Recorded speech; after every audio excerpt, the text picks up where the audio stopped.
Hi everyone, I'm back to read the next chapter, chapter 4 in the book called Changes for Felicity, A Winter Story, book 6, and we will read chapter 4. It's called Into the Wind. Grandfather's burial was to take place at his plantation on the York River, a few hours' ride from Williamsburg. Mother and the children rode together in a carriage. Father rode on horseback, and Marcus drove the cart that carried Grandfather's coffin. The roads were muddy and so deeply rutted that the carriage jolted and swayed. Felicity hardly noticed. She felt numb, as if the life in her had died too. As they rode up the drive to Grandfather's plantation, Felicity looked out at the dreary landscape. When she had last seen the plantation at the end of summer, it was alive with color. Now the pastures were brown, the trees inky black, and the river a cold, dull silver. Her first view of the river used to make Felicity's spirits soar. Today she felt no joy. Grandfather was buried on a windy bluff above the river. Felicity set her jaw and would not allow herself to cry as she listened to the minister read the end of the psalm she had read to Grandfather. Yea, though I walk through the valley of the shadow of death, I will fear no evil. The words did not comfort her. Felicity was angry at the world and angry at the God who had taken her grandfather away from her. She was fearful too. Nothing seemed safe anymore. How could she trust a world where such sorrowful things as death happened? How could she feel safe when Grandfather was not there to protect her, understand her, and love her? She was glad the blustery wind, the ministers blew the minister's words away. After supper, the children were sent to bed. Felicity wasn't sleepy. She sat by the window, watching the gray sky turn black. Felicity heard her mother say, "Oh, Felicity," she heard her mother say. She turned. Mother stood behind her, holding a small trunk. This was in Grandfather's chamber. He meant to give it to you on your birthday. I think you should have it now. She put the trunk on the floor, and Felicity knelt to open it. She lifted out a riding habit made of deep green wool, the color of the forest pines. At the sight of it, all the tears Felicity had been holding back, burst forth. Oh, Grandfather, Felicity thought, you and I will never ride together again. I will never be able to thank you for this, or laugh with you, or hug you ever again. Felicity buried her face in her arms and sobbed. Mother knelt beside her and put her arms around Felicity. It makes me so sad, gasped Felicity, when I think of riding with Grandfather. Aye, said Mother, memories can make your heart ache with sorrow. But it is good to remember happy times with your grandfather. Indeed, as long as you remember him, he won't be truly gone from you. But he is gone, said Felicity passionately. Oh, I wish I could go back. I want to go back to the summer when Grandfather was well and we were all happy together. I understand, said Mother. She looked out the window. This plantation is where I grew up, she said. Sometimes when I am here, I ask myself, would I go back and be a child? Be with my mother and father again, if I could? Those were lovely days. She paused and then said, but then I think, how could I live without my sweet Lissy and Nan and William and Polly? How could I be happy without my dear husband? No, as much as I miss my mother and now my father, I wouldn't go back even if I could. That's as it should be. We're meant to grow and learn and change. No, said Felicity, I hate changes. Not all changes are bad, said Mrs. Merriman. Think of how you've changed in the past year.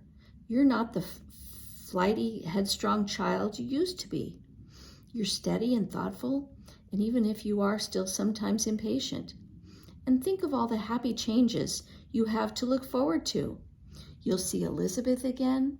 You'll see Polly learn to walk and talk and become a little person. You'll see Penny's foal be born and grow up. She blushed. She brushed the tears from Felicity's cheek. Face those changes with faith and hope, my child, not fear.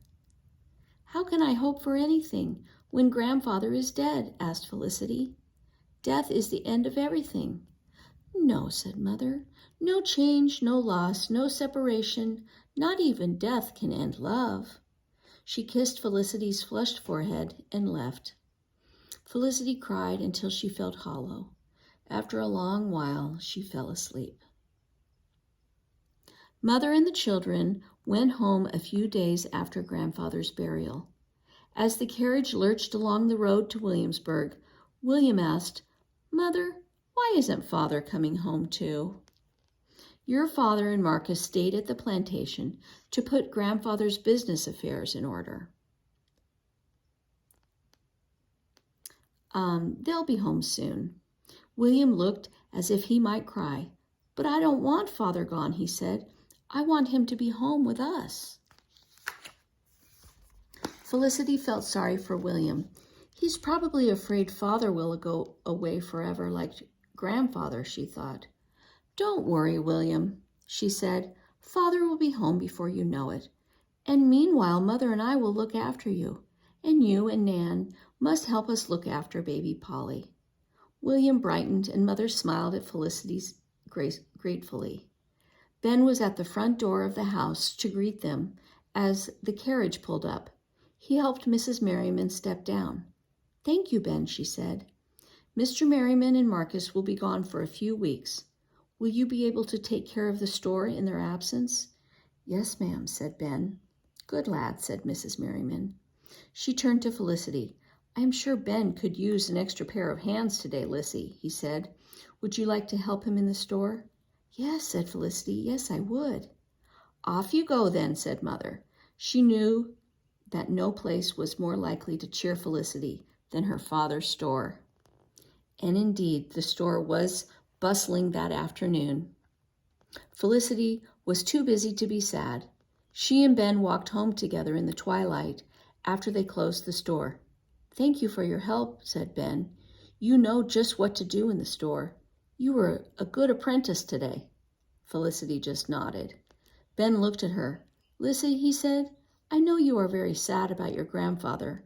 I'm sorry, too. He was a fine old gentleman. No one can replace him.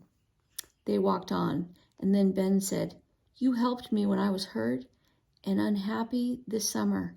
I wish I could help you now. Felicity smiled for the first time in a long time. Thank you, Ben, she said. You are a kind friend. Over the next few days, the air seemed to soften. It sometimes carried hints that spring was coming. Sorrow still overcame Felicity when she thought about grandfather. There were reminders of him everywhere. Whenever she heard music or when she played the guitar he had given her, Felicity thought of her grandfather's gravely voice singing along, happily out of tune. And whenever she cared for Penny, she remembered the day grandfather had told her she could bring Penny back to Williamsburg with her. Whenever she held Polly, she thought of how grandfather had said, Nothing is happier than a new life starting. Nothing is sweeter than a baby. She was thinking of grandfather one afternoon as she worked in her garden, pulling away dead leaves to prepare the ground for spring planting, just as he had taught her. Felicity looked up and saw Elizabeth running toward her, her familiar blue cloak flying behind her as she ran. Felicity, gasped Elizabeth, all out of breath. Oh, I am so glad to see you. Felicity hugged her friend. I am glad to see you too, she said. Elizabeth's eyes were filled with tears. When I heard that your grandfather died, my heart ached for you, she said, and my mother felt so sorry. She never thanked him for getting father released from jail. You must be happy to have your father home now, said Felicity. Aye, said Elizabeth, he will be home for a while, but he had to promise to leave the colony. He's going to New York. It's safer for loyalists there." "New York?" exclaimed Felicity. "Oh, no. Oh, Elizabeth, you're not going to leave too, are you?" "No," said Elizabeth. "Mother and Annabelle and I will stay here to look after our property." "Ah," said Elizabeth, "you will miss your father most terribly, won't you?" "I will," said Elizabeth, "but at least I know he'll be safe and not in that awful jail." She sighed. "Mother and Annabelle and I will have to take care of ourselves. Things are different now. Many things have changed." "Aye," said Elizabeth sadly, "everything has changed." "I know one thing that has not changed," said Elizabeth. "You are still my best friend." The girls smiled at each other. "I thought about you every day," said Elizabeth. "I wondered what you were doing. Did you ever go to the jail?" "Yes," said Felicity. "I left a blanket and some medicine by the door." "I wonder if Mr. Nye got them," said Elizabeth. "I wonder if he's better now, or if he—" Felicity had been wondering the very same things. "Perhaps we could go to the jail," she said. "Perhaps we could ask Mr. Pelham about Mr. Nye." "Yes," said Elizabeth, "let's go now." Mr. Pelham's smile was wide when he saw the girls at the door of his house. "Good day, young ladies," he said. "What are you delivering today?" "Mr. Pelham," said Felicity, "we came to ask about someone. We were wondering, how is Mr. Nye?" "He's not here," said Mr. Pelham happily. "He paid his debt. He's gone." "But he was so ill," said Felicity, "and he had no money or friends." "Bless my soul," said Mr. Pelham. "It turned out that Jiggy and I did have friends. Soon after you two young ladies came to deliver the currycombs, the most curious thing happened. I found a basket outside this very door with a blanket and some medicine in it for Jiggy and I. I never did see who left it." He looked at Felicity and Elizabeth. Was it the two of you together?" "No," said Elizabeth in a sweet voice. "It was not the two of us together." Mr. Pelham went on. "Well, then the most curious thing of all happened a few days later. Along came an old gentleman. His health was poor, but his spirit was strong. He came to the jail to see that other gentleman, the loyalist, Mr. Cole. After he spoke to Mr. Cole, he asked to see Jiggy Nye." Felicity and Elizabeth looked at each other in amazement. They knew Mr. Pelham was talking about grandfather. "I told the old gentleman that Mr. Nye was too ill to talk," said Mr. Pelham. "He left me money and told me to tell Jiggy Nye that he owed him the money for a horse. He said something about a penny, but he left me a great deal more money than that. When Mr. Nye was better, I gave him the money. He understood the old man's message, even if I didn't. Mr. Nye used the money to pay off most of his debt.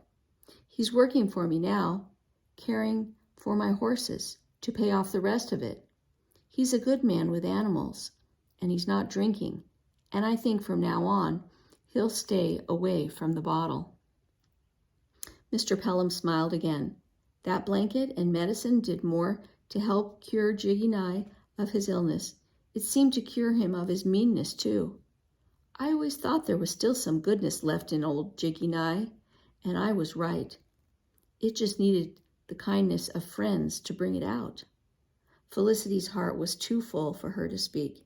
Grandfather had given Mr. Nye money for Penny, and Grandfather had fixed everything.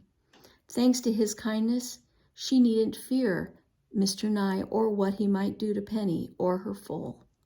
"Thank you, Grandfather," she thought. "Oh, thank you."